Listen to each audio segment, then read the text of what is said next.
ടീമിൻ്റെ നേതൃത്വത്തിൽ ഇന്ന് നമ്മുടെ സംസ്ഥാനത്ത് കേന്ദ്ര ഗവൺമെൻറ് ഓഫീസുകൾക്ക് മുമ്പിലേക്ക് പ്രതിഷേധ സമരം സംഘടിപ്പിക്കുകയാണ്. അതുപോലെ തന്നെ പ്രധാനപ്പെട്ട ഏരിയ കേന്ദ്രങ്ങളിൽ പ്രതിഷേധ സദസ്സുകളും സംഘടിപ്പിക്കണം എന്നാണ് പാർട്ടി സംസ്ഥാന കമ്മിറ്റി തീരുമാനിച്ചത്. ദേശീയ അടിസ്ഥാനത്തിൽ ഈ പ്രക്ഷോഭം ജൂൺ മാസം 15 വരെ വിലക്കയറ്റ വിരുദ്ധ പ്രക്ഷോഭമായി രാജ്യത്തിൻ്റെ നാനാ മേഖലകളിൽ പാർട്ടിയുടെ നേതൃത്വത്തിൽ വിവിധ സമര പ്രക്ഷോഭ പ്രവർത്തനങ്ങൾക്ക് നേതൃത്വം കൊടുത്തു വരികയാണ്. ഈ സമരത്തിന് ആധാരമായ വിഷയത്തെ സംബന്ധിച്ച് നമ്മളെല്ലാവർക്കും നന്നായി അറിയാം.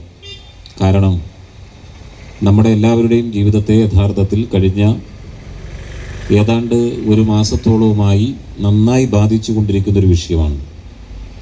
അത് നമ്മൾ രാവിലെ വീട്ടിൽ നിന്നിറങ്ങി വൈകുന്നേരം നമ്മുടെ വീട്ടിലെത്തുന്നത് വരെയുള്ള നമ്മൾ ഏത് മേഖലകളിലൂടെ കടന്നു പോയാലും ഈ വിലക്കയറ്റം നമ്മളെ ബാധിച്ചിട്ടുണ്ട്. നേരത്തെ നമ്മളൊരു ചായ കുടിക്കാൻ വേണ്ടി പോയാൽ ആ ചായക്ക് 10 രൂപ അല്ലെങ്കിൽ 12 രൂപ വിലയുണ്ടായിരുന്നു. ഇപ്പോൾ അത് നേരിയ വർധനവെന്നാണ് നോട്ടീസ്. ഇപ്പം ഞാൻ ഇങ്ങോട്ട് വരുന്ന വഴിക്ക് അവിടെ ഒരു കടയിൽ കയറി ഒരു ചായ കുടിച്ചു. അപ്പോൾ അടിയിലൊരു നോട്ടീസിൽ ഇങ്ങനെ എഴുതിയിട്ടുണ്ട്, ഇങ്ങനെ നേരിയ ഒരു വർധനവാക്കിയിട്ടുണ്ട്. അപ്പം നിലവിലുള്ളത് ചായക്ക് 15 രൂപയായി, അത് നേരിയ വർധനവാണ്. അതിനവരെ നമ്മൾ കുറ്റപ്പെടുത്തിയിട്ട് കാര്യമില്ല. അപ്പം ഒരു ചായയിൽ മാത്രം ഏറ്റവും ചുരുങ്ങിയത് 3 രൂപയുടെ വർധനവ് നമ്മുടെ നാട്ടിൻ പ്രദേശങ്ങളിൽ ഉൾപ്പെടെ വന്നിട്ടുണ്ട്. എല്ലാ സാധനങ്ങൾക്കും വില വർദ്ധിച്ചു വന്നുകൊണ്ടിരിക്കുന്നു. അപ്പോൾ അത് നമ്മുടെ നാട്ടിലെ എല്ലാ മനുഷ്യരുടെയും ജീവിതത്തെ ബാധിച്ചൊരു വിഷയമാണ്. ഈ സമയത്തെങ്ങാനും ഇടതുപക്ഷ ജനാധിപത്യ മുന്നണിയാണ് കേരളം ഭരിച്ചുകൊണ്ടിരിക്കുന്നതെന്ന് ഒന്ന് സങ്കല്പിക്കുക.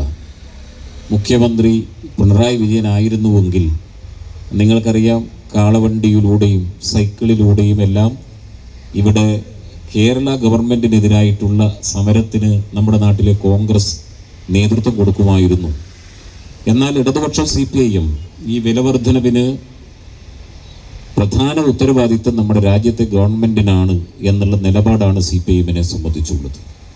ഇന്ത്യ രാജ്യം ഭരിച്ചുകൊണ്ടിരിക്കുന്ന നരേന്ദ്രമോദി നേതൃത്വം കൊടുക്കുന്ന ഗവൺമെൻറ്, ആ ഗവൺമെൻറ് തുടർന്നു വരുന്ന ഒരു നയത്തിൻ്റെ ഭാഗമായിക്കൊണ്ടാണ് ഈ പെട്രോളിയം ഉൽപ്പന്നങ്ങളുടെ വില ക്രമാതീതമായി വർദ്ധിച്ചിരിക്കുന്നത് എന്നുള്ളതാണ് വസ്തുത.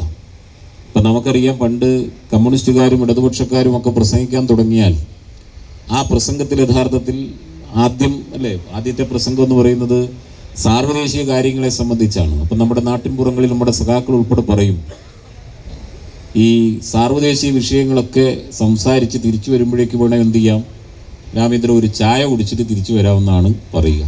കാരണം എന്നിട്ട് നാട്ടിലെ കാര്യം പറയാനാണ് പറയുക എല്ലാവരും, അല്ലേ? ഇവിടുത്തെ കാര്യമൊക്കെ പറഞ്ഞു പോകും എന്നാണ് സാധാരണഗതിയിൽ നമ്മൾ പറയുക. എന്നാൽ പശ്ചിമേഷ്യൻ രാജ്യങ്ങളിൽ നടക്കുന്ന യുദ്ധം നമ്മുടെ ഓരോരുത്തരുടെയും വീട്ടുമുറ്റത്തേക്ക് എത്തിച്ചേർന്നു. അത് പെട്രോളിയം ഉൽപ്പന്നങ്ങളുടെ വിലവർധനവായി, പാചകവാതകത്തിൻ്റെ വിലവർധനവായി, മനുഷ്യൻ്റെ ജീവിതത്തെ നാനാവിധത്തിൽ ഗ്രസിക്കുന്ന നിലയിലേക്ക് ഒരു യുദ്ധം ലോകത്താകെ വല്ലാത്ത നിലയിലേക്കുള്ള കെടുതികൾ വിതറിപ്പോവുകയാണ് എന്ന് നാം മനസ്സിലാക്കണം. അത്തരമൊരു ഘട്ടത്തിൽ തീർച്ചയായും ഈ വിഷയത്തെ സാർവദേശിക തലത്തിൽ തന്നെ കമ്മ്യൂണിസ്റ്റ് പാർട്ടി അഡ്രസ്സ് ചെയ്ത് മുന്നോട്ട് പോകുന്നുണ്ട് എന്നുള്ളതാണ് ഇതിൽ നിന്ന് നാം മനസ്സിലാക്കേണ്ടത്. യഥാർത്ഥത്തിൽ ഈ യുദ്ധം എന്ന് പറയുന്നത് നമ്മുടെ നാട്ടിനകത്തെ ഏതെങ്കിലും വിഷയങ്ങൾ ഒരു യുദ്ധത്തിലൂടെ പരിഹരിക്കപ്പെടാമെന്നുള്ളൊരു വ്യാമോഹം നമ്മളാർക്കുമില്ല, ലോകത്താർക്ക് ഉണ്ടാകുമെന്ന് കരുതുന്നുമില്ല. അമേരിക്കൻ പ്രസിഡന്റ് നിശ്ചയിക്കുന്നത് പോലെ ഈ ലോകം സഞ്ചരിക്കണമെന്ന് അദ്ദേഹം പറയുകയാണ്. ഞാൻ നിശ്ചയിക്കുന്നതിനനുസരിച്ച് ഈ ലോകം സഞ്ചരിക്കണം, ലോകത്തെ ഭരണാധികാരികൾ സഞ്ചരിക്കണം എന്ന് പറയുമ്പോൾ ചിലപ്പോൾ അദ്ദേഹത്തിൻ്റെ മുമ്പിൽ മുട്ടി ഇഴഞ്ഞു നിൽക്കുന്ന നരേന്ദ്രമോദിയെ പോലെയുള്ള രാജ്യത്തെ ഭരണാധികാരികൾ ഉണ്ടാവാം. പക്ഷേ ചിലർ പറയുന്നത്, ഞങ്ങൾക്ക് നിങ്ങളുടെ വാക്ക് കേൾക്കാൻ മനസ്സില്ല, നിങ്ങൾക്ക് കീഴ്പ്പെട്ടു പോകാൻ ഞങ്ങൾ തയ്യാറല്ല എന്ന നിലയിലേക്കുള്ള പ്രഖ്യാപനങ്ങൾ വരികയാണ്. അപ്പം ആ നിലയാണ് ലോകം ഏറ്റവും സങ്കീർണവും സംഘർഷഭരിതമായ സാഹചര്യത്തിലൂടെ കടന്നു പോകുന്നത്.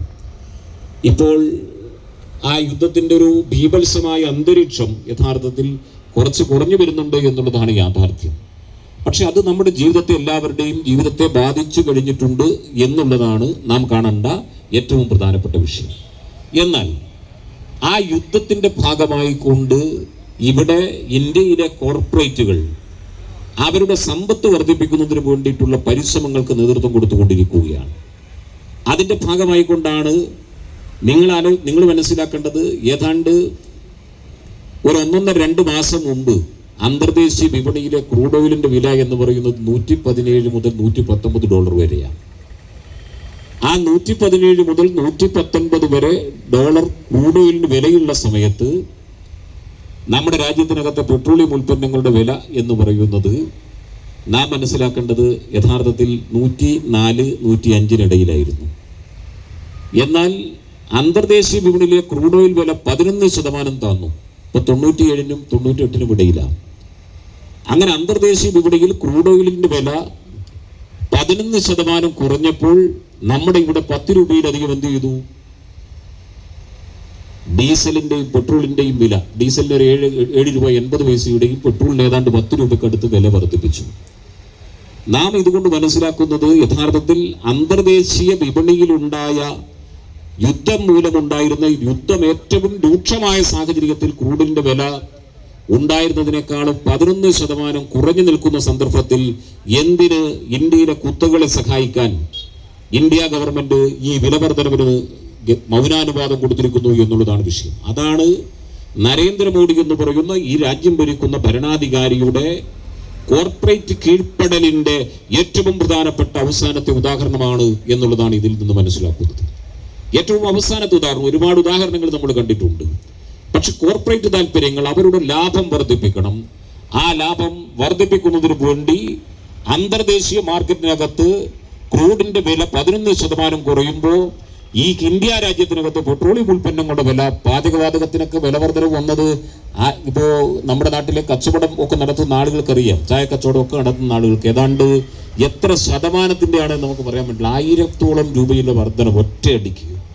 യഥാർത്ഥത്തിൽ പാചകവാതകത്തെ സംബന്ധിച്ച് വാണിജ്യ ആവശ്യങ്ങൾക്ക് ഉപയോഗിക്കുന്ന പാചകവാതകത്തിൻ്റെ വില വർദ്ധിപ്പിക്കുന്ന സാഹചര്യം നമ്മുടെ നാട്ടിനകത്തുണ്ടായി. ഇത് കോർപ്പറേറ്റ് പക്ഷപാതപരമായിട്ടുള്ള സമീപനത്തിൻ്റെ ഏറ്റവും ഒടുവിലത്തെ ഒരു ഉദാഹരണം കൂടിയാണ് എന്നുള്ള കാര്യത്തിൽ മറ്റെന്തെങ്കിലും ഉദാഹരണം നമുക്ക് വേണ്ടതുണ്ടോ? അപ്പോൾ ഇത് രാജ്യത്തിനകത്തെ സാധാരണ ജനങ്ങളെ താല്പര്യങ്ങളെ സംരക്ഷിക്കാൻ, അതിന് കാരണം എന്താ അറിയോ? നിങ്ങൾ മനസ്സിലാക്കേണ്ടത്, ഈ പെട്രോളിൻ്റെയും ഡീസലിൻ്റെയും പാചകവാതകത്തിൻ്റെയും വില വർദ്ധിപ്പിക്കാൻ ഇവർ കാത്തിരുന്നത് നമ്മുടെ രാജ്യത്തിനകത്ത് ചില സംസ്ഥാനങ്ങളിലേക്കുള്ള തെരഞ്ഞെടുപ്പ് നടന്നു അല്ലേ? ആ തെരഞ്ഞെടുപ്പിൻ്റെ വോട്ടെല്ലാം പെട്ടിയിലേക്ക് വീണ ദിവസം എന്ത് ചെയ്തു? പിറ്റേ ദിവസം മുതൽ ഈ വിലവർദ്ധനം അങ്ങ് തുടങ്ങിയാണ്. വോട്ട് പെട്ടിയിൽ വീണ് പിറ്റേ ദിവസം മുതൽ ഇതിൻ്റെ എല്ലാം വില വർദ്ധിപ്പിക്കുന്നതിന് വേണ്ടിയിട്ടുള്ള തീരുമാനം എടുക്കുക. 4 തവണയാണ് 10 ദിവസത്തിനുള്ളിൽ വില വർദ്ധിപ്പിക്കാൻ തീരുമാനിക്കുന്നത്. ആ വിലവർദ്ധനവ് നമ്മുടെ നാട്ടിലെ സാധാരണ മനുഷ്യരുടെ ജീവിതത്തെ വലിയ നിലയിലേക്ക് ആഘാതമേൽപ്പിക്കുന്നു എന്നുള്ളതാണ്. പിന്നെ ഇതിനകത്ത് നാം കാണേണ്ട ഒരു വിഷയമുണ്ട്. യഥാർത്ഥത്തിൽ ഓയിൽ കമ്പനികൾ അവരുടെ കടത്തുകൂലി ഉൾപ്പെടെ 1 ലിറ്റർ പെട്രോളിന് വേണ്ടി വാങ്ങുന്ന തുക എന്ന് പറയുന്നത് ഏതാണ്ട് 58-59 രൂപയാണ്. 58-നും 59 രൂപയ്ക്ക് പരമാവധി 59 രൂപ ഇപ്പോഴത്തെ മാർക്കറ്റ് അനുസരിച്ച് കൊണ്ട്. ആ 59 രൂപ മാർക്കറ്റിൽ ക്രൂഡ് ഓയിൽ കമ്പനികൾ കൊണ്ടുപോയി കൊടുക്കുന്നു. അതിൽ 3 രൂപ 80 പൈസ എന്ന് പറയുന്നത്, ഇപ്പം നമുക്കറിയാം ഇവിടെ പെട്രോൾ വിൽപ്പന നടത്തുന്ന ഡീലർമാരായിട്ടുള്ള ആളുകളുണ്ട്. അവരുടെ ഡീലേഴ്സ് കമ്മീഷൻ ഉൾപ്പെടെയുള്ള കാര്യങ്ങൾ 3 രൂപ 80 പൈസ.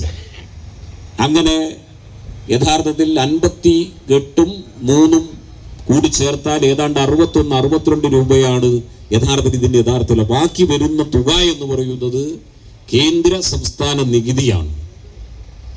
ആ കേന്ദ്ര സംസ്ഥാന നികുതിയിൽ ഇന്ന് വരെ കേന്ദ്ര ഗവൺമെൻറ് ഒരു നികുതി കുറക്കുന്നതിന് ആവശ്യമായിട്ടുള്ള സംവിധാനം ഉണ്ടായിട്ടില്ല. അവിടെയാണ് നാം ഇപ്പോൾ കേരളം സജീവമായി ചർച്ച ചെയ്യപ്പെടുന്ന വിഷയം എന്ന് പറയുന്നത് എന്താ? UDF പ്രതിപക്ഷത്തായിരുന്ന സന്ദർഭത്തിൽ ഈ കേരളത്തിനകത്ത് പറഞ്ഞിരുന്നത്, UDF കേരളത്തിനകത്ത് പ്രചരണം നടത്തിയത്, കേരളത്തിന്റെ പ്രതിപക്ഷ നേതാവ് അന്നത്തെ പ്രതിപക്ഷ നേതാവ് കാളവണ്ടിയിൽ യാത്ര ചെയ്തുകൊണ്ട് പറഞ്ഞത്, നമുക്കറിയാം സൈക്കിൾ ജീവിതത്തിൽ ചവിട്ടാത്ത VD സതീശൻ സൈക്കിളിൽ ചവിട്ടിക്കൊണ്ട് പ്രതിഷേധം നടത്തി പറഞ്ഞു, ഇതാ കേരളത്തിനകത്ത് ഈ നികുതിയിൽ കിട്ടുന്ന വിഹിതം ഒഴിവാക്കണം എന്ന പ്രഖ്യാപനം നടത്തിയ ആളാണ്. ഞങ്ങളെങ്ങാനും അധികാരത്തിൽ വന്നാൽ ഈ നികുതിയുടെ വിഹിതം എന്ത് ചെയ്യും? ഒഴിവാക്കുമെന്ന് പ്രഖ്യാപിച്ച ആളാണ്. എന്നാൽ നിങ്ങൾ മനസ്സിലാക്കേണ്ടത്, ഇപ്പോൾ UDF അധികാരത്തിൽ വന്ന ദിവസങ്ങൾ കഴിഞ്ഞില്ലേ, ഈ വിലവർദ്ധനവിൽ ഏറ്റവും ഗണ്യമായ വിലവർദ്ധനവ് കേരളത്തിനകത്തുണ്ടാകുന്നു, നമ്മുടെ രാജ്യത്തിനകത്തുണ്ടാകുന്നു. ആ സന്ദർഭത്തിൽ സൈക്കിള് ചവിട്ടിപ്പോയ, കാളവണ്ടിയിൽ യാത്ര ചെയ്ത കേരളത്തിന്റെ മുഖ്യമന്ത്രി അല്ലേ VD സതീശൻ, ആ VD സതീശൻ എന്തുകൊണ്ട് ഇപ്പോൾ എടുക്കുന്ന നിലപാടെന്താ? ഇപ്പൊ മുഖ്യമന്ത്രി പ്രതിപക്ഷ നേതാവിൽ നിന്ന് മുഖ്യമന്ത്രിയിലേക്ക് എത്തുമ്പോ ഈ ടാക്സ് എടുക്കുന്നത് പാടില്ല എന്ന് പറഞ്ഞ് സമരം നടത്തിയ VD സതീശന്റെ നാവിൽ എന്തേ ഒരക്ഷരം പുറത്തേക്ക് പറയാതെ നിൽക്കുന്നു എന്നുള്ളതാണ് ഈ കേരളം ഉറ്റുനോക്കുന്ന കാര്യം അല്ലേ. സതീശന്റെ ചിരിയെ കുറിച്ച് നമ്മുടെ നാട്ടിൽ ചർച്ചയാണ്. സതീശൻ കണ്ണിറക്കി ചുടികൂട്ടുന്നതിനെ കുറിച്ച് പ്രത്യേകമായിട്ടുള്ളല്ലേ അതൊക്കെ ഇങ്ങനെ നമ്മുടെ നാട്ടിൽ ട്രോളുകളും അതുപോലെ തന്നെ റീലുകളും ഒക്കെ ഇങ്ങനെ ഇറങ്ങുകയാണ് സതീശന്റെ അല്ലെ. എപ്പോഴും കണ്ടാൽ ചിരിക്കുന്ന മുഖ്യമന്ത്രി വന്നു അല്ലെ. മുമ്പാണെങ്കിൽ ചിരിക്കാത്ത മുഖ്യമന്ത്രിയും ഇപ്പോൾ എന്താണ്, ചിരിക്കുന്ന മുഖ്യമന്ത്രിയുമാണ്. ആർക്കും എപ്പോൾ വേണമെങ്കിലും പോയി അടുത്ത് നിൽക്കാൻ പറ്റുന്ന മുഖ്യമന്ത്രിയാണ്. എന്നിട്ട് എന്തേ സതീശൻ ഈ കേരളത്തിന്റെ മുഖ്യമന്ത്രി എന്ന നിലയിൽ ഈ ചിരിക്കുന്ന മുഖ്യമന്ത്രിക്ക് എന്തുകൊണ്ട് സംസ്ഥാനങ്ങൾക്ക് വേണ്ടി ലഭിക്കുന്ന നികുതി എന്ന് പറയുന്നത് ഏതാണ്ട് 30 രൂപ, ഇപ്പോ 30 രൂപയിലടുത്ത് സംസ്ഥാന ഗവൺമെന്റിന് നികുതിയായി ലഭിക്കുന്ന കാര്യമാണ്. സെസ്സും അതുപോലെ ചില നികുതികൾ ചേർന്നുകൊണ്ട് അതിൽ ഇപ്പോൾ വന്ന വർധനവിന്റെ ഭാഗമായി കിട്ടുന്ന നികുതി ഇതാ ഞങ്ങൾ ഒഴിവാക്കപ്പെടുന്നു എന്ന് പ്രഖ്യാപിക്കാനുള്ള ആർജവം എന്തുകൊണ്ട് VD സതീശൻ ഈ കേരളത്തിനകത്ത് കാണിക്കുന്നില്ല? അപ്പൊ അന്ന് പറഞ്ഞത് ഇന്ന് പറഞ്ഞു തമ്മിൽ വ്യത്യാസമല്ലേ? ഞങ്ങൾ യഥാർത്ഥത്തിൽ എന്താ വെച്ചാൽ ഈ പെട്രോളിയം കമ്പനികളുടെ താല്പര്യത്തിനെ അടിസ്ഥാനപ്പെടുത്തിക്കൊണ്ട് ഇന്ത്യ ഗവൺമെന്റ് സ്വീകരിക്കുന്ന പെട്രോളിയം മന്ത്രാലയത്തെ പോലും നോക്കുകുത്തിയായി ഇന്ത്യയിലെ കോർപ്പറേറ്റുകളുടെ താല്പര്യങ്ങൾക്ക് വിധേയപ്പെട്ടുകൊണ്ട് നികുതി വർദ്ധിപ്പിക്കാനും വില വർദ്ധിപ്പിക്കാനും എല്ലാം സമീപനം സ്വീകരിക്കുന്ന കേന്ദ്ര ഗവൺമെന്റ് നയം തിരുത്തണം എന്ന നിലപാടാണ് CPIM എല്ലാ കാലവും ഉയർത്തിപ്പിടിച്ചു കൊണ്ടുവന്നത്. കേന്ദ്ര ഗവൺമെന്റ് ഇതിനകത്ത് നിലപാട് സ്വീകരിക്കണം. ആ നിലപാട് കേന്ദ്ര ഗവൺമെന്റ് സ്വീകരിച്ചാൽ തീർച്ചയായും അതിനാനുപാതികമായി ഇന്ത്യ രാജ്യത്തിനകത്ത് എല്ലാ സംസ്ഥാനങ്ങൾക്കകത്തും വില കുറയും. ആ വിലക്കുറവ് നമ്മുടെ രാജ്യത്തിനകത്ത് വരുത്താൻ ഈ രാജ്യത്തിനകത്തെ ഭരണാധികാരികൾ എന്ന രീതിയിൽ നിലപാട് സ്വീകരിക്കണം. അതിനു വേണ്ടിയിട്ടാണ് നമ്മൾ ഈ പ്രക്ഷോഭവും സമരവും എല്ലാം സംഘടിപ്പിച്ച് മുന്നോട്ട് പോകുന്നത്. ഇവിടെ മനുഷ്യന്റെ ജീവിതം എല്ലാ മേഖലയിലും ദുസ്സഹമായി കൊണ്ടിരിക്കുന്ന ഒരു പൊതു സാഹചര്യമാണ്. ആ സാഹചര്യത്തിൽ തീർച്ചയായും പ്രക്ഷോഭമല്ലാതെ മറ്റെന്ത് മാർഗമാണുള്ളത്? ഇപ്പോ നിങ്ങൾക്കറിയാം, ചില ആളുകൾ ചിലപ്പോൾ പറയും, ഇപ്പോൾ ഒരു സംസ്ഥാനത്ത് ഗവൺമെന്റ് അധികാരത്തിൽ വന്ന് 1 മാസം പോലും പിന്നിടുന്നതിന് മുമ്പ് ഇങ്ങനെ ഒരു സമരത്തിലേക്ക് CPIM പോകുന്നത് രാഷ്ട്രീയ പ്രേരിതമാണ് എന്ന് ചിലർക്ക് തോന്നിയേക്കാം. ചിലർ അഭിപ്രായപ്പെടുകയും ചെയ്തിട്ടുണ്ട് നമ്മുടെ ചാനലുകൾക്ക്. എന്നാൽ നിങ്ങൾ ആലോചിക്കേണ്ടത്, ഈ നാട്ടിലെ ജനങ്ങൾക്ക് ഇത്രമാത്രം പ്രതിസന്ധിയും പ്രയാസങ്ങളും നേരിടുമ്പോൾ എല്ലാ മേഖല, ഇപ്പോൾ ഓട്ടോറിക്ഷയുടെ ചാർജ് വർദ്ധിക്കാൻ വേണ്ടി പോകുന്നു, ബസിന്റെ യാത്രാക്കൂലി വർദ്ധിക്കാൻ വേണ്ടി പോകുന്നു.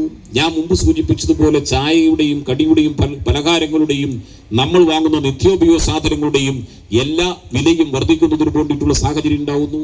ആ സന്ദർഭത്തിലാണ് നമ്മുടെ നാട്ടിനകത്ത് പിന്നെ സാമ്പത്തികമായി പിന്നോക്കം നിൽക്കുന്ന ആളുകൾക്ക് കിട്ടിക്കൊണ്ടിരിക്കുന്ന റേഷൻ നേരെ പകുതിയാക്കാൻ വേണ്ടി പോകുന്നു. ഇങ്ങനെയുള്ളൊരു സാമൂഹ്യ സാഹചര്യം നമ്മുടെ നാട്ടിൽ സംജാതമാകുമ്പോൾ അതിനെതിരായി ജനങ്ങളെ അണിനിരത്തിക്കൊണ്ടുള്ള പ്രക്ഷോഭം ഈ കേരളത്തിൽ സംഘടിപ്പിക്കേണ്ട ചുമതലയുള്ള രാഷ്ട്രീയ പ്രസ്ഥാനമല്ലേ communist party of India, marxist CPIM എന്ന് പറയുന്ന രാഷ്ട്രീയ പ്രസ്ഥാനം ഏതെങ്കിലും ഒരു ഘട്ടത്തിൽ ഭരണമുണ്ടായിരുന്ന സമയത്തും ഭരണമില്ലാത്ത സമയത്തും 2 സമീപനം സ്വീകരിച്ചു പോയിട്ടുണ്ടോ? ഇതേ ഉടയഞ്ചാലിൽ ഈ മലയോര പ്രദേശങ്ങളിൽ ഉൾപ്പെടെ എത്ര സമരങ്ങൾക്ക് നമ്മളത് നേതൃത്വം കൊടുത്തിട്ടുണ്ട്? കേന്ദ്ര ഗവൺമെന്റ് നിലപാടുകൾക്കെതിരായി, നയങ്ങൾക്കെതിരായി ഈ രാജ്യത്തെ തൊഴിലാളികൾ ഉൾപ്പെടെയുള്ളവരെ അണിനിരത്തിക്കൊണ്ടുള്ള അതിശക്തമായിട്ടുള്ള പ്രക്ഷോഭങ്ങൾക്ക് നേതൃത്വം കൊടുത്തില്ലേ? കൃഷിക്കാരുടെ ഏറ്റവും വലിയ സമരങ്ങൾ നമ്മുടെ നാട്ടിനകത്ത് നടന്നിട്ടില്ലേ? എത്ര പണിമുടക്കങ്ങൾ ഈ നാടിന്റെ ഈ ജനവിരുദ്ധ നയങ്ങൾക്കെതിരായി നമ്മുടെ രാജ്യത്തിനകത്ത് സംഘടിപ്പിച്ചിട്ടുണ്ട്?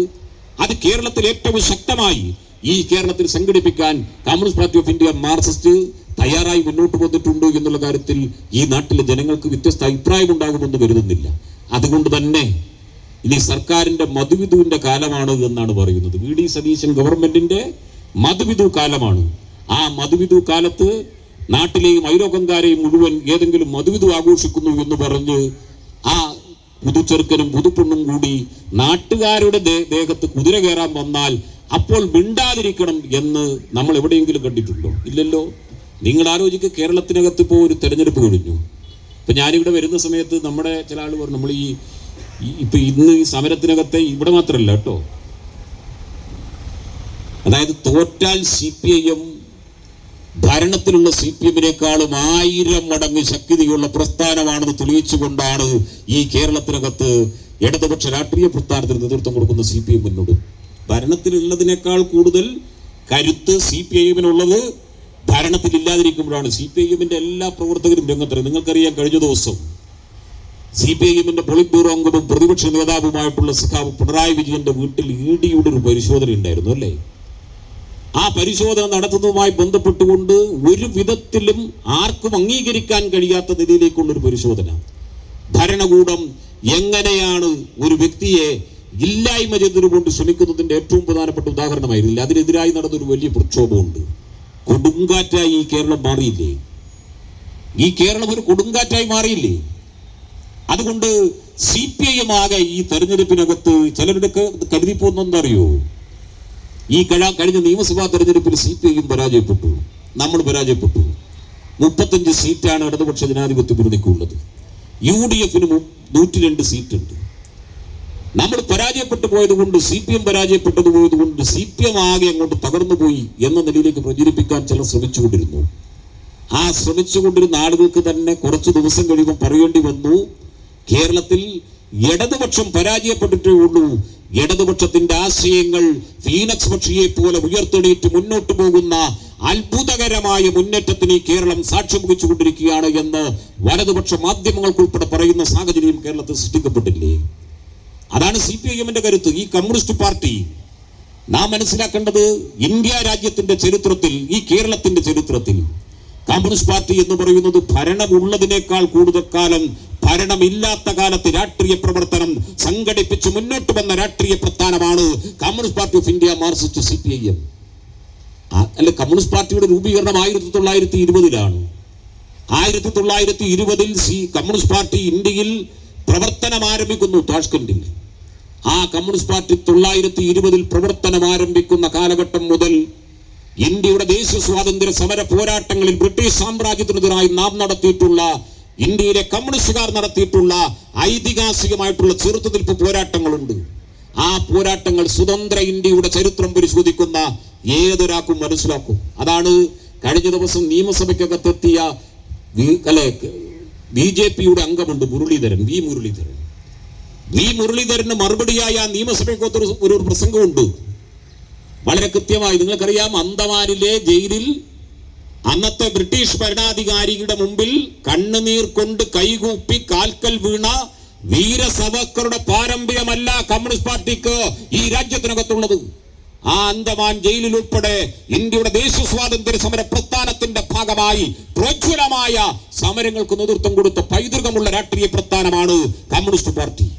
ആ രാഷ്ട്രീയ പാരമ്പര്യവും പൈതൃകവുമാണ് കമ്മ്യൂണിസ്റ്റ് പാർട്ടിയെ സംബന്ധിച്ച് ഈ രാജ്യത്തെ ജനങ്ങളുടെ മനസ്സിനകത്ത് ഇന്നും അധികാര സ്ഥാനങ്ങളിൽ എത്ര ഇരുന്നു എന്നുള്ളതല്ല, എത്ര പാർലമെന്റ് മെമ്പർമാർ ലഭിച്ചു എന്നുള്ളതല്ല, പക്ഷെ ജനകീയ വിഷയങ്ങൾ ഉയർത്തിപ്പിടിച്ചുകൊണ്ടുള്ള പോരാട്ടങ്ങൾ ഈ രാജ്യത്തിനകത്ത് സംഘടിപ്പിക്കുന്നതിൽ CPIM, കമ്മ്യൂണിസ്റ്റ് പാർട്ടി, ഈ രാജ്യത്തിനകത്ത് ഇടതുപക്ഷം പിന്നോട്ട് പോയ ചരിത്രം ഈ രാജ്യത്തിനകത്തില്ല. അതാ ഇന്ത്യയുടെ ചരിത്രം. നിങ്ങൾക്കറിയാം, ഇന്ത്യ രാജ്യം ഇന്ത്യ സ്ഥാപിക്കപ്പെടുന്നു 1947. അതിനുശേഷം ഏതാണ്ട് 9 വർഷങ്ങൾക്ക് ശേഷമാണ് സംസ്ഥാനം രൂപീകരിക്കപ്പെടുന്നത്. നമ്മുടെ കൊച്ചു സംസ്ഥാനം, ഈ കേരളം എന്ന് പറയുന്ന സംസ്ഥാനം 1956 രൂപീകൃതമായത്. 57 കേരളത്തിനകത്ത് തെരഞ്ഞെടുപ്പ് നടന്നു.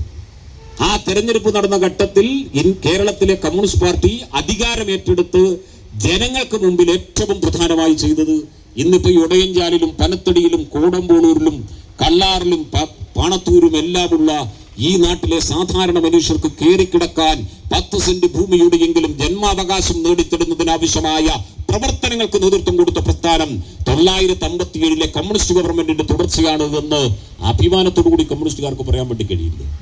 കുടിയൊഴിപ്പിക്കാൻ പാടില്ല എന്ന് പറയുന്ന നിയമം അന്ന് തുടങ്ങിയതാണ്.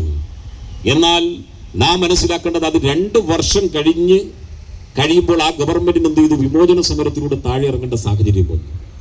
പിന്നെ തെരഞ്ഞെടുപ്പ് നടന്നു, നമ്മൾ ജയിച്ചോ? നമ്മൾ ജയിച്ചില്ലല്ലോ. ചെയ്ത കാര്യം മോശമാണെന്ന് ഈ നാട്ടിൽ ആരെങ്കിലും പറയാൻ വേണ്ടി പറ്റുമോ? ഭൂമി സാധാരണ മനുഷ്യർക്ക് കൊടുക്കണം, ഇത്രേ പറഞ്ഞിട്ടുള്ളൂ. അങ്ങനെ ഭൂമി സാധാരണ മനുഷ്യർക്ക് കൊടുക്കണം എന്ന് പറയുകയും അതിനൊരു നിയമനിർമ്മാണത്തിന് തുടക്കം കുറിക്കുകയും ചെയ്ത ഒരു സർക്കാരിന് വീണ്ടും അധികാരത്തിൽ വരാൻ 10 വർഷക്കാലം കാത്തിരിക്കേണ്ടി വന്നു. 1967 വരെ 67 വരെ കാത്തിരിക്കേണ്ടി വന്നു. 67-ലെ ഗവൺമെന്റിനും കാലാവധി പൂർത്തീകരിക്കുന്നതിന് കൊണ്ട് കഴിഞ്ഞില്ല. ഈ ഭൂപരിഷ്കരണ നിയമം ഉൾപ്പെടെയുള്ള എല്ലാ നടപടികളുമായി അത് 67 ഗവൺമെന്റ് മുന്നോട്ട് പോയില്ലേ. പിന്നീട് ഒരു ഗവൺമെന്റ് വരുന്നത് 11 വർഷങ്ങൾക്ക് ശേഷമാണ്. 11 വർഷം കഴിഞ്ഞ് 1980 ഒരു ഗവൺമെന്റ് അധികാരത്തിൽ വന്നു. ആ ഗവൺമെന്റിന് കാലാവധി എത്രയാ? 2 വർഷം. ഇപ്പൊ നമ്മുടെ നാട്ടിനകത്ത് ഇപ്പൊ എല്ലാവരും പറയണില്ലേ പെൻഷനെ കുറിച്ച്? ഇന്ത്യയിൽ മണ്ണിൽ അധ്വാനിക്കുന്നവനുള്ള പെൻഷൻ കൊടുക്കുന്ന കാലയളവ് 980 ആ പെൻഷനൊക്കെ കൊടുക്കാൻ തീരുമാനിച്ച് നയനാർ ഗവൺമെന്റ് 2 വർഷം കഴിഞ്ഞ് മുന്നണിയിൽ ഭാഗമായി ഗവൺമെന്റ് പോയി. അതിനുശേഷം നടന്ന തെരഞ്ഞെടുപ്പിൽ നമ്മൾ എന്ത് ചെയ്തു? പരാജയപ്പെട്ടു. പിന്നെ അധികാരത്തിൽ വരുന്നത് 1987-ലാണ്. 87-ലാണ് അറിവിന്റെ അഗ്നിയക്ഷരങ്ങളെ സാധാരണ മനുഷ്യർക്ക് പകർന്നു കൊടുക്കുന്ന സമ്പൂർണ്ണ സാക്ഷരതാ പ്രവർത്തനം ഈ കേരളത്തിൽ വരുന്നത്. വലിയ ജനകീയ ക്യാമ്പയിനായിരുന്നു. എല്ലാ മനുഷ്യരും യോജിച്ച് നടത്തിയ പ്രവർത്തനമാണ്. പക്ഷെ 91-ൽ തെരഞ്ഞെടുപ്പ് നടന്നു, നമ്മൾ എന്ത് ചെയ്തു? പരാജയപ്പെട്ടു കേട്ടോ. അതിനുശേഷം പിന്നെ നമ്മൾ അധികാരത്തിൽ വരുന്നത് 96-ലാണ്. 96-ൽ കമ്മ്യൂണിസ്റ്റ് പാർട്ടി കേരളത്തിനകത്ത് വീണ്ടും അധികാരത്തിൽ വന്നു. ആദ്യമായി ഒരു കമ്മ്യൂണിസ്റ്റ് ഗവൺമെന്റ് കാലാവധി പൂർത്തീകരിക്കുന്നത് ഏതാ? 96-ൽ. 96-ലാണ് ജനകീയാസൂത്രണ പദ്ധതി. നാടിന്റെ വികസന പ്രവർത്തനങ്ങളുമായി നാട്ടിൽ സാധാരണ മനുഷ്യരുടെ ജീവിതത്തെ മുന്നോട്ട് നയിക്കാൻ കഴിയുന്ന നിലയിലേക്കുള്ള വികസന പരിപ്രേക്ഷ്യത്തിന് രൂപം കൊടുക്കുന്ന ജനകീയാസൂത്രണ പ്രവർത്തനം. പക്ഷെ 2001-ൽ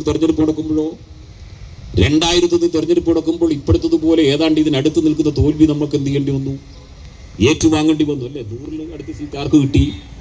വലിയ നിലയിൽ നാട്ടിൽ ഈ ഓട്ടോറിക്ഷ എന്ന് പറയുന്നത് നമ്മുടെ മലയോരത്ത് വരാൻ തുടങ്ങിയത് ആ കാലത്താണ്. ഗ്രാമീണ മേഖലയുടെ വികസനത്തിന് ജനങ്ങൾക്ക് പങ്കെടുക്കാൻ കഴിയുന്ന വലിയ ജനകീയ ക്യാമ്പയിൻ നമ്മൾ നടത്തി. പക്ഷെ തെരഞ്ഞെടുപ്പിൽ നമ്മൾ എന്ത് ചെയ്തു?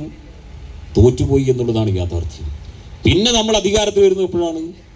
2006-ൽ സഖാവ് VS-ന്റെ ഗവൺമെന്റ് 11 എന്ത് ചെയ്തു? തോറ്റുപോയി. പിന്നെ നമ്മൾ അധികാരത്തിൽ വരുന്നത് എപ്പോഴാണ്? 2016-ലാണ്. ആ 16-ൽ വന്ന ഗവൺമെന്റ് 2021-ൽ തോറ്റില്ല എന്നുള്ളതുകൊണ്ടാണ് ഇപ്പം നമുക്കെന്താ ഈ പ്രയാസത്തിന് ഒരു കനം കൂടിയത്. 2021-ൽ കേരളത്തിന്റെ ഒരു സാമൂഹ്യ ക്രമം അനുസരിച്ച് തോറ്റുപോകേണ്ടതായിരുന്നു. പക്ഷേ കേരളത്തിലെ ജനങ്ങൾ പറഞ്ഞു ഇത് ഇടതുപക്ഷം ഒന്നുകൂടെ ഭരിക്കട്ടെ. അതിന്റെ ഗുണം നമ്മുടെ നാട്ടിൽ വന്നില്ലേ?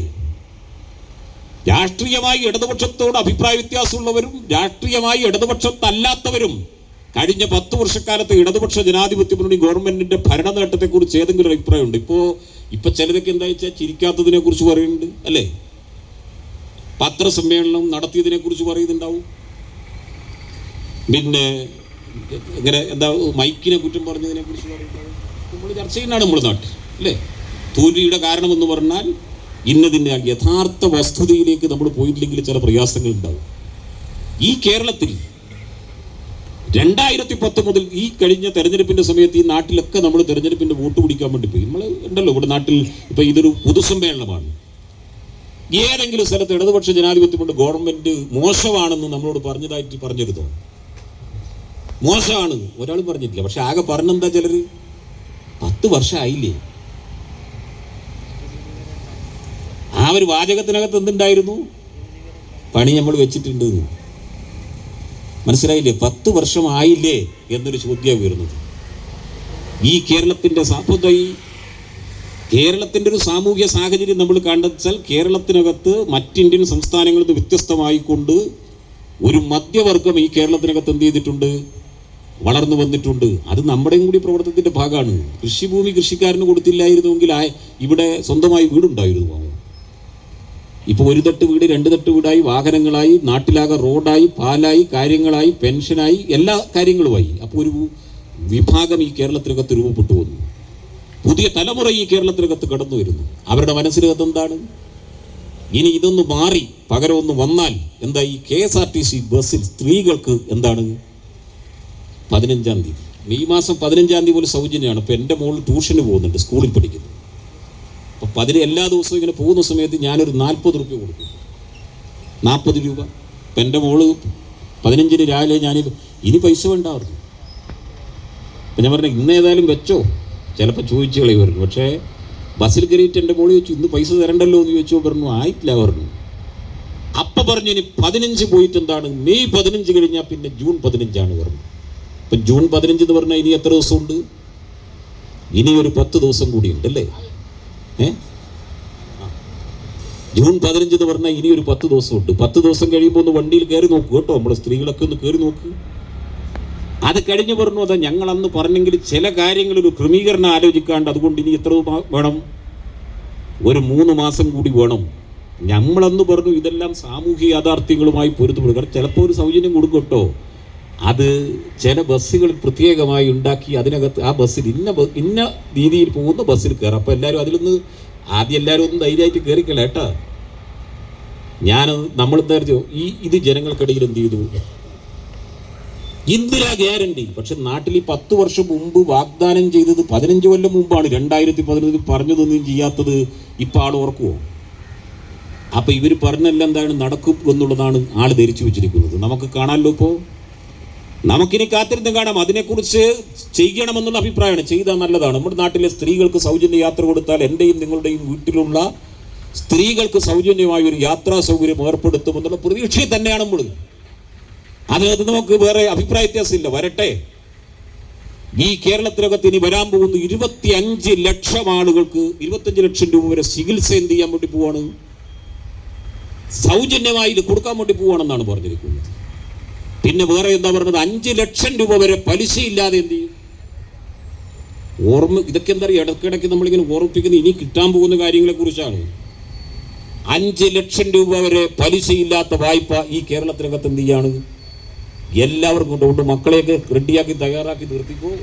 എവിടെയെങ്കിലും ബാങ്കിനകത്ത് ഇപ്പോൾ സഹകരണ ബാങ്കിലൊക്കെ 12% പലിശയ്ക്ക് വായ്പ എടുത്തിട്ടുണ്ടെങ്കിൽ ആ വായ്പയൊക്കെ എന്ത് ചെയ്യാം, ഈ 5 ലക്ഷം രൂപ പലിശയില്ലാത്ത വായ്പ വാങ്ങി കൊണ്ടുപോയി വന്ന് അടക്കാം. ആർക്കെങ്കിലും എന്തെങ്കിലും സഹായം വേണമെങ്കിൽ നമ്മുടെ നാട്ടിലെ യൂത്ത് കോൺഗ്രസ്സുകാരോടും അതിനേക്കാളുമുള്ള കോൺഗ്രസ്സുകാരെയൊക്കെ ഒന്ന് കൂട്ടി പോയാൽ മതി എന്നുള്ളതാണ് യാഥാർത്ഥ്യം. ഇങ്ങനെ വാഗ്ദാനങ്ങളുടെ പെരുമഴ ഈ കേരളത്തിനകത്ത് കൊണ്ടുവന്നു. അപ്പം ജനം വിചാരിച്ചെന്താ വെച്ചാൽ നമ്മളെന്താ പറഞ്ഞത്, നമ്മൾ പറഞ്ഞതാ ഈ നടപ്പിലാക്കിയ പദ്ധതികളെല്ലാം നമ്മൾ എന്ത് ചെയ്യും, തുടരും. നമ്മൾ പറഞ്ഞ അതാണ്. അവർ പറഞ്ഞെന്താണ്, പുതിയ പദ്ധതികൾ പ്രഖ്യാപിക്കും. അപ്പം നാളെ വെച്ചാൽ ഏതായാലും തുടരുന്നതാണോ നല്ലത്, അതിനേക്കാളും കൂടുതൽ കിട്ടുന്നതാണോ? ജനം അങ്ങനെ ചിന്തിച്ചു കേട്ടോ. ആ ചിന്തിച്ചതിൻ്റെ എല്ലാം ചെറിയ പ്രതിഫലനം ഈ തെരഞ്ഞെടുപ്പിനകത്തുണ്ടായിട്ടുണ്ട്. ഇത് പറയുമ്പോൾ കമ്മ്യൂണിസ്റ്റ് പാർട്ടി എന്ന നിലയിൽ CPIM രാഷ്ട്രീയമായി ഈ നാട്ടിലെ ജനങ്ങൾക്ക് മുമ്പിൽ ജനങ്ങളുടെ പാർട്ടിയാണ് കമ്മ്യൂണിസ്റ്റ് പാർട്ടി. ഏതെങ്കിലും നിലയിൽ CPIM-ന്റെ പ്രവർത്തനങ്ങൾ കൊണ്ടോ ഗവൺമെന്റിന്റെ പ്രവർത്തനങ്ങളിൽ ഏതെങ്കിലും വിഭാഗം തെറ്റിദ്ധരിക്കപ്പെട്ടിട്ടുണ്ടെങ്കിൽ അത്തരം വിഭാഗങ്ങളുടെ തെറ്റിദ്ധാരണ നീക്കുന്നതിനാവശ്യമായിട്ടുള്ള പ്രവർത്തനങ്ങൾക്കും നമ്മൾ നേതൃത്വം കൊടുക്കും. ക്രിയാത്മകമായിട്ടുള്ള പ്രതിപക്ഷമായി പ്രവർത്തിക്കും. ഈ ഗ്യാരണ്ടിയൊക്കെ നാട്ടിൽ നടപ്പാക്കാതെ വരുമ്പോൾ അത് ഇടയ്ക്കിടയ്ക്ക് എന്ത് ചെയ്യും, സർക്കാരിനോട് ചോദിച്ചുകൊണ്ടേയിരിക്കും. അത് ചോദിച്ചു വാങ്ങേണ്ട ഒരു സത്യല്ലേ. പിന്നെ നമുക്കുള്ള ചില പദ്ധതികളുണ്ട്. ഇപ്പോൾ പെൻഷനൊക്കെ ഈ മാസം കിട്ടിയല്ലേ, ഈ മാസം എന്ത് ചെയ്തു, പെൻഷനൊക്കെ എല്ലാവർക്കും വന്നിട്ടുണ്ട്. ഇന്ന് ധവളപത്രം ഇറക്കി. ആ ധവളപത്രം ഇറക്കുമ്പോഴും പറഞ്ഞു മാർച്ച് മാസം 31-ാം തീയതി സംസ്ഥാന ഖജനാവിനകത്തുള്ള ബാക്കി ഇത്ര ഉണ്ടായിരുന്നു എന്ന് എന്ത് ചെയ്യേണ്ടി വന്നു, പറയേണ്ടി വന്നു അല്ലേ. എന്നിട്ട് പറഞ്ഞു കേരളത്തിൻ്റെ സാമ്പത്തിക മേഖലയെ സംബന്ധിച്ച് ആ ധവളപത്രത്തിനകത്ത് ചില കാര്യങ്ങൾ പറയുന്നുണ്ട്. അതിങ്ങോട്ട് വരുന്നുണ്ട് കേട്ടോ. വരുമ്പോൾ ഇത് പരിഹരിക്കാൻ സാധാരണഗതിയിൽ ധവളപത്രം കേരളത്തിൻ്റെ ഫിനാൻസ് ഡിപ്പാർട്ട്മെൻറ്റാണ് ഇറക്കുന്നത്. ഇവിടെ 2011 ധവളപത്രം ഇറങ്ങിയിട്ടുണ്ട്, 2016 ഇവിടെ ധവളപത്രം ഇറങ്ങിയിട്ടുണ്ട്. ആ ധവളപത്രങ്ങളെല്ലാം തയ്യാറാക്കപ്പെടുന്നത് നമ്മുടെ ധനകാര്യ വകുപ്പാണ് തയ്യാറാക്കപ്പെടുന്നത്. എന്നാൽ ഒരു സഭയ്ക്കകത്തേക്ക്, നിയമനിർമ്മാണ സഭയ്ക്ക് മുമ്പിലേക്ക് കൊണ്ടുപോകുന്നത് പുറത്തുനിന്നുള്ള ഒരു ഏജൻസിയെ കൊണ്ട് സതീശൻ ഇങ്ങനെ ഒരു ധവളപത്രം തയ്യാറാക്കി. ഇപ്പൊ പറഞ്ഞെന്താ വെച്ചാൽ സർക്കാർ ജീവനക്കാരുടെ പെൻഷൻ പ്രായം എന്ത് ചെയ്യും, ഒരു നിർദ്ദേശം വന്നിരിക്കുന്നത് കേട്ടോ. നമ്മുടെ ചെറുപ്പക്കാരൊക്കെ എന്താ വെച്ചാൽ യൂത്ത് കോൺഗ്രസ് ഒക്കെ നന്നായി ഇപ്പോൾ പണ്ട് ഇടതുപക്ഷം ഭരിക്കുമ്പോൾ ഇന്ത്യയിൽ ഏറ്റവും അധികം പബ്ലിക് സർവീസ് കമ്മീഷൻ മുഖാന്തരം നിയമനം കൊടുത്ത സംസ്ഥാനമാണ് ഈ കേരളം. ഇന്ത്യയിൽ ഈ കേരളത്തിന് സമാനമായി മറ്റൊരു സംസ്ഥാനം ഉണ്ടായിരുന്നില്ല PSC. നീ എന്നിട്ട് റാങ്ക് ലിസ്റ്റിന്റെ കാലാവധി കൊടുക്കാത്ത റാങ്ക് ലിസ്റ്റിന്റെ കാലാവധി നീട്ടാൻ ആർക്കെങ്കിലും കാശ് മുടക്കുണ്ടോ? നിലവിലുള്ള നിയമനങ്ങൾ പോലും അതിന്റെ സംവിധാനങ്ങൾ പോലും ഈ കേരളത്തിനകത്ത് തകർക്കപ്പെടുന്നതിന്റെ സൂചനകളാണ് ധവളപത്രത്തിന്റെ മറവിൽ മുന്നോട്ട് വെച്ചിരിക്കുന്നത് എന്ന് നാം കാണണം. ഇന്ന് ജനങ്ങൾക്ക് കൊടുത്തുകൊണ്ടിരിക്കുന്ന സാമൂഹിക ക്ഷേമ പദ്ധതികൾ എന്ത് ചെയ്യണം? ഞാൻ പറയുന്നതല്ല, ധവളപത്രത്തിൽ മുന്നോട്ട് വെക്കുന്നതാണ്. ആ പദ്ധതികളൊക്കെ എന്ത് ചെയ്യണം? ചുരുക്കണം. എന്ന് പറഞ്ഞാൽ എന്താ? ഈ പറയുന്ന പെൻഷൻ, വണ്ടിയിലെ സൗജന്യം, ഇതെല്ലാം എന്ത് ചെയ്യണം? മലയാളത്തിൽ പറഞ്ഞാൽ ഉണ്ടോന്ന് ചോദിച്ചാൽ ഉണ്ട്, ഉണ്ടില്ലേന്ന് ചോദിച്ചാൽ ഉണ്ടില്ല, അങ്ങനെ പോകണം. കൊടുക്കാണ്ടിരിക്കണം. പഴയ 18 മാസം ഇനി എത്ര മാസം കഴിയുമ്പോൾ വരുന്നുണ്ട് എന്നുള്ളത് നോക്കി 6000 കോടി അങ്ങ് തീരുമ്പോൾ സംഗതി എവിടെ എത്തും എന്നുള്ളത് നമ്മൾ കാണാം.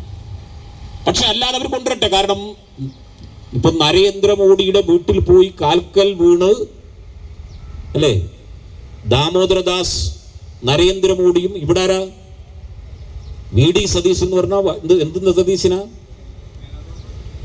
എന്ത് ദാമോദര മേനോൻ. അതിന്റെ മുമ്പൊരു സാധനമുണ്ട്, വടശ്ശേരി അല്ലേ? നമ്മൾ ആരെങ്കിലും കേട്ടോ? നിങ്ങൾ ആരെങ്കിലും ഈ VD സതീശൻ MLA ആയിട്ട് കാലോത്രയായിട്ടുണ്ട്? ബഹുമാനപ്പെട്ട മുഖ്യമന്ത്രി ഇപ്പൊ മുഖ്യമന്ത്രിയാവുന്നതിന് മുമ്പ് VD സതീശൻ പ്രതിപക്ഷ നേതാവായിരുന്നു. VD സതീശൻ ഈ കേരളത്തിൽ MLA ആയിരുന്നു. കേരള നിയമസഭയിൽ അദ്ദേഹം സത്യപ്രതിജ്ഞ ചെയ്ത സന്ദർഭത്തിൽ ഏതെങ്കിലും ഒരു സന്ദർഭത്തിൽ VD സതീശൻ എന്നല്ലാതെ വടശ്ശേരി ദാമോദര മേനോൻ എന്ന് പറഞ്ഞ് എന്ത് ചെയ്തിട്ടില്ല? സത്യപ്രതിജ്ഞ ചെയ്തിട്ടില്ല. ഇതെല്ലാം ചില സൂചനകൾ കേരളത്തിന്റെ സാമൂഹിക മണ്ഡലത്തിലേക്ക് വലിച്ചെറിയപ്പെടുന്നുണ്ടോ എന്ന് നാം കണ്ടോണം. ഗവൺമെന്റിന് ഭൂരിപക്ഷം, UDF-ന് ഭൂരിപക്ഷം കിട്ടുമ്പോൾ ചാർട്ടേഡ് ചെയ്തൊരു വിമാനത്തിൽ VD സതീശൻ എന്ത് ചെയ്യുന്നു? മംഗലാപുരത്തേക്ക് പോകുകയാണ്. ചാർട്ടേഡ് ചെയ്തൊരു വിമാനത്തിൽ.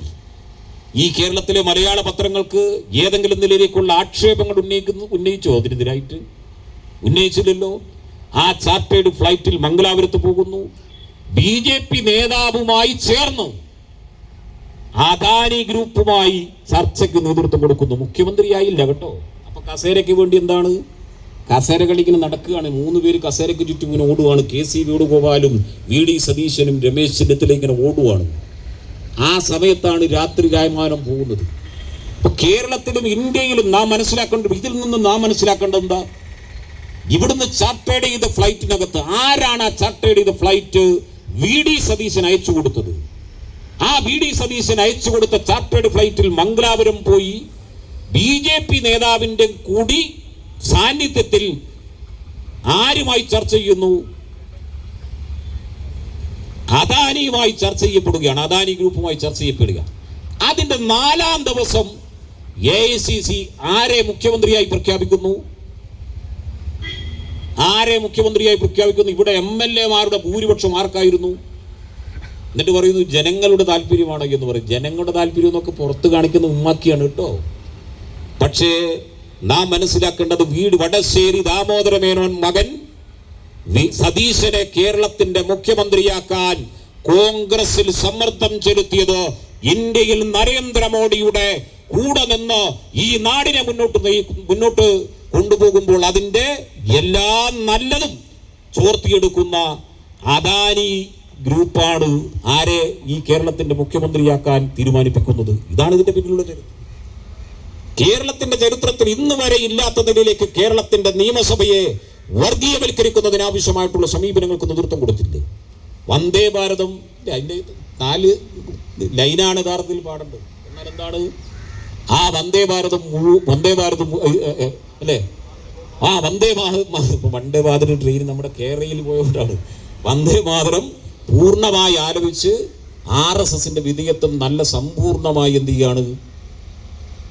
ഈ കേരളത്തിനകത്ത് ഉണ്ടാക്കി കൊടുക്കുകയാണ്. അപ്പോ ഇനി VD സതീശൻ എന്ന് പറയുന്ന യഥാർത്ഥത്തിൽ BJPക്ക് കേരളം ഭരിക്കാൻ ഉള്ള സാഹചര്യം രൂപപ്പെട്ടു വന്നിട്ടില്ല. പക്ഷേ കോൺഗ്രസിന്റെ നേതാവായ VD സതീശൻ BJPയുടെ നയങ്ങൾ കൂടി കേരളത്തിനകത്ത് നടപ്പാക്കുന്നതിന് വേണ്ടിയിട്ടുള്ള സൂചനകൾ ഈ കേരളത്തിനകത്ത് രൂപപ്പെട്ടു വന്നിരിക്കുന്നു എന്നുള്ളതാണ്. ഇത് വളരെ അപകടകരമായ ഒരു സാഹചര്യം നാം കേരളം കാണേണ്ടതുണ്ട്. കാരണം ഇവിടെയാണ് കോർപ്പറേറ്റ് താല്പര്യം. ഇവിടെ പെട്രോളിയം ഉൽപ്പന്നങ്ങളുടെ ഉൾപ്പെടെ വിലവർദ്ധനവ്. ഇന്ത്യയിലെ കോർപ്പറേറ്റ് താല്പര്യങ്ങളുടെ സംരക്ഷകരായി ഇന്ത്യയിലെ ഭരണാധികാരം, അതിന് പ്രതിരോധം ഈ രാജ്യത്ത് തീർത്തത് ഇടതുപക്ഷമാണ്. ഈ കേരള നിയമസഭ ഇന്ത്യ രാജ്യത്തിനകത്തെ ഗവൺമെന്റ് തെറ്റായ നിലപാടെടുക്കുമ്പോൾ അതിനെതിരായിട്ടുള്ള ഏറ്റവും ശക്തമായ പ്രതിഷേധം രേഖപ്പെടുത്തിയ ഒരു നിയമസഭയാണ് കേരള നിയമസഭ. ആ നിയമസഭ മുഖ്യമന്ത്രി ഉൾപ്പെടെയുള്ള ആളുകൾ അതിശക്തമായ സമരങ്ങൾക്ക് രാജ്യതലസ്ഥാനത്ത് നേതൃത്വം കൊടുത്ത ഒരു പ്രതിരോധമുയർത്തിയ നാടാണ്.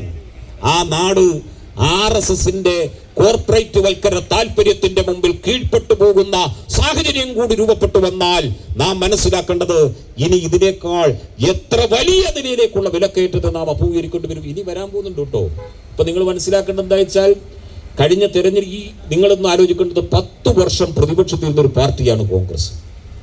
10 വർഷം പ്രതിപക്ഷത്തിൽ മുസ്ലിം ലീഗ് പോട്ട്. ഈ 10 വർഷത്തിനിടയിൽ കോടമ്പോളൂരും പനത്തടിയിലും കള്ളാറിലും കോൺഗ്രസിന്റെ എത്ര ആളുകൾ നാട്ടിൽ വന്ന ആളുകളോട് ഫണ്ട് പിരിച്ചിട്ടുണ്ട്. നമ്മളെ കുറിച്ചുള്ള ഇപ്പൊ ചില ആളുകൾക്ക് ഉള്ള ഒരു ദോഷ അഭിപ്രായം എന്താ, നമ്മുടെ നമ്മുടെ കുറിച്ചുള്ള നമ്മൾ ചർച്ചയൊക്കെ നടത്തിക്കൊണ്ടിരിക്കുമ്പോൾ നമ്മൾ എന്ത് ചെയ്യണം, കുറച്ച് എന്ത് കൊടുക്കണം ഇല്ലേ, പറയില്ലേ നമ്മൾ ഇല്ലേ ഭാഷട്ടാ. നമ്മുടെ ഒരു പ്രശ്നം, നമ്മളെ കുറിച്ചുള്ള ആക്ഷേപം എന്ന് പറഞ്ഞാൽ നമ്മൾ ഈ ഫണ്ട് പിരിവിനെ കുറിച്ചാണ് ആക്ഷേപം. നമ്മൾ നാട്ടിൽ ജനങ്ങളോട് ഫണ്ട് പിരിക്കരുത്. ചിലപ്പോൾ ഇനിയും എന്ത് ചെയ്യേണ്ടി വരും, പിരിക്കേണ്ടി വരും. ഇനിയും പിരിക്കുക. അങ്ങനെ അല്ലാതെ കമ്മ്യൂണിസ്റ്റ് പാർട്ടി ആവൂല കണ്ടോ. അപ്പൊ അതാ മറ്റേ അവിടെ ഇരുന്നിട്ട് ഇങ്ങനെ ഇനിയുണ്ടോ പിരിവ്. കോൺഗ്രസ് 1 രൂപ ഫണ്ട് പിരിച്ചില്ല. പക്ഷേ ഈ തെരഞ്ഞെടുപ്പിൽ ഒരു മണ്ഡലത്തിൽ 2 കോടി രൂപ അവരെന്ത് ചെയ്തിട്ടുണ്ട്, കൊടുത്തിട്ടുണ്ട്. എവിടുന്ന പൈസ? കോൺഗ്രസ് 1 രൂപ ഈ നാട്ടിലെ സാധാരണ മനുഷ്യരോട് പിരിക്കാതെ എങ്ങനെയാണ് കോൺഗ്രസ് ഈ തെരഞ്ഞെടുപ്പിനകത്ത് ഒരു മണ്ഡലത്തിൽ 2 കോടി രൂപ വെച്ച് കൊടുക്കാൻ എവിടെ നിന്നാ പണം കിട്ടിയത്? പറയേണ്ട നാട്ടിലെ ജനങ്ങളോട്. എവിടെ നിന്നാണെന്ന് പറഞ്ഞാൽ നിങ്ങൾക്കറിയോ, ഈ കേരളത്തിന്റെ ചില പൊതുവായ സമ്പത്തുണ്ട്. ആ സമ്പത്തിനെ കൂടി കോർപ്പറേറ്റുകൾക്ക് കൊണ്ടുപോയി കൊടുക്കാനുള്ള അച്ചാരം വാങ്ങി അതിൽ നിന്ന് ലഭ്യമായ പണം ഉപയോഗപ്പെടുത്തിക്കൊണ്ടാണ് ഈ തെരഞ്ഞെടുപ്പിൽ യഥാർത്ഥത്തിൽ കോൺഗ്രസ് തെരഞ്ഞെടുപ്പിനെ മത്സരിച്ചത് കേട്ടോ. അപ്പൊ നിങ്ങൾക്ക് കേരളത്തിൽ നിക്ഷേപം നടത്താൻ പറ്റുന്ന ഏറ്റവും വലിയ മേഖല എന്താണെന്ന് പറയാമോ? ഏത് മേഖലയാ?